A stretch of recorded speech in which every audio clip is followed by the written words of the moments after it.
हैं पुरानी गाड़ियां जो हैं उसमें क्या E20 इस्तेमाल किया जा सकता है। तो आज मैं 29 ऑटो मैन्युफैक्चरर्स को चिट्ठी लिख रहा हूँ। चिट्ठियां बन गई हैं, बस जब ये पीसी चल रही है तो वो जा रही हैं सबको चिट्ठियां। 29 में से 3 लोगों को अलग चिट्ठी लिखी है और बाकी 26 को अलग लिखी है।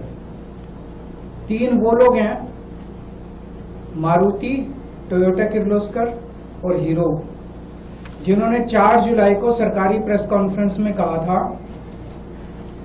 कि पुरानी गाड़ियों में अगर E20 इस्तेमाल किया जाए तो सेफ है। थोड़ी सी माइलेज गिरती है 3-4-5%, लेकिन कोई नुकसान नहीं होता गाड़ी को।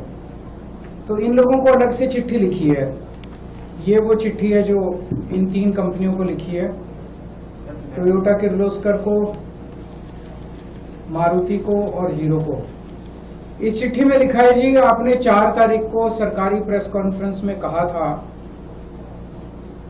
कि पुरानी गाड़ियों में E20 का इस्तेमाल किया जा सकता है। थोड़ी सी माइलेज कम होती है 4-5%, लेकिन नुकसान नहीं होता गाड़ी को।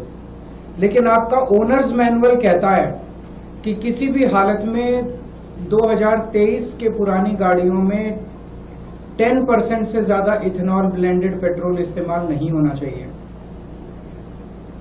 तो ये दोनों पोजीशंस में आपके कंट्राडिक्शन है। आपका पब्लिश्ड मैनुअल जो कि एक एग्रीमेंट है कंज्यूमर और आपके बीच में, वो कुछ कहता है और आपके रिप्रेजेंटेटिव सरकारी प्रेस कॉन्फ्रेंस में जाके कुछ कहते हैं। ये कोई माइनर मिस्टेक या डिस्क्रिपेंसी नहीं है। तो आपकी एक्चुअल पोजीशन क्या है, आप रिटर्न में पब्लिक करिए।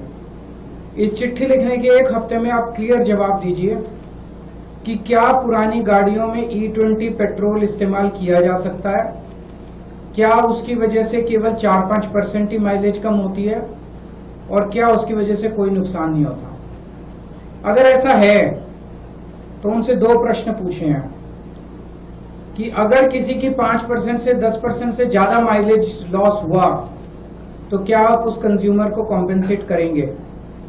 अगर E20 इस्तेमाल करने से अगर किसी कंपोनेंट को नुकसान हुआ तो क्या उस कस्टमर को कंपोनेंट का हर्जाना दिया जाएगा। ये चिट्ठी इन 3 कंपनियों को भेजी है। इसके अलावा 26 कंपनियों को जनरल चिट्ठी गई है, जिसमें हमने लिखा है जी आपके प्रोडक्ट को इस्तेमाल कई लोग करते हैं, आपकी गाड़ी को, 2 व्हीलर को। ये वो जनरल चिट्ठी है जो सबको गई है। तो आप अपना स्टैंड क्लियर कीजिए। इस टाइम काफी कंट्रोवर्सी चल रही है E20 को लेके। आप अपना स्टैंड क्लियर कीजिए कि आपका प्रोडक्ट जो मार्केट में है, क्या वो प्रोडक्ट E20 पुरानी गाड़ियां, 2023 के पहले की गाड़ियां, क्या वो E20 इस्तेमाल कर सकता है। क्या उसकी वजह से माइलेज कम होगी, कम होगी तो कितनी होगी, और क्या उसकी वजह से कोई नुकसान होगा। अगर आप कहते हो कि E20 सेफ है, तो क्या माइलेज कमी का नुकसान को आप भरपाई करोगे और क्या कंपोनेंट के नुकसान की आप भरपाई करोगे। ये चिट्ठियां हमने सबको लिखी है। मैं उम्मीद करता हूं कि सारी कंपनियां, बिकॉज ये बहुत क्रिटिकल मामला है सभी कंज्यूमर्स के लिए, सारी कंपनियां इसका जवाब देगी। हमने उम्मीद की है कि 1 हफ्ते के अंदर वो सब लोग इसका जवाब देंगे, क्योंकि सबके ओनर मैनुअल कुछ कहते हैं और पब्लिकली कुछ कंपनियों ने वो कहा है। प्लस कल मैं कुछ पेट्रोल पंप्स पे जाऊंगा, कुछ सर्विस सेंटर्स पे जाऊंगा और कुछ मिस्त्रियों के यहाँ जाऊंगा लोगों से बात करने के लिए। लोग क्या कहते हैं। सरकार तो अड़ी हुई है, जिद पे अड़ी हुई है कि हम E20 थोपेंगे सबके ऊपर। जनता क्या कहती है। सरकार कहती है सेफ है, कुछ नहीं होता, थोड़ी बहुत माइलेज कम होती है, इसकी वजह से कोई नुकसान नहीं हो रहा। जनता क्या कह रही है, जनता का क्या एक्सपीरियंस है।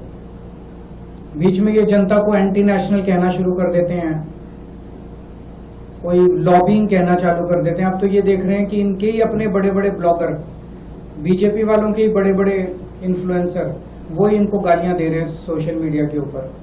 तो इस तरह से 140 करोड़ जनता को एंटी नेशनल बोलना, टेररिस्ट बोलना, आतंकवादी बोलना, ये सही नहीं है।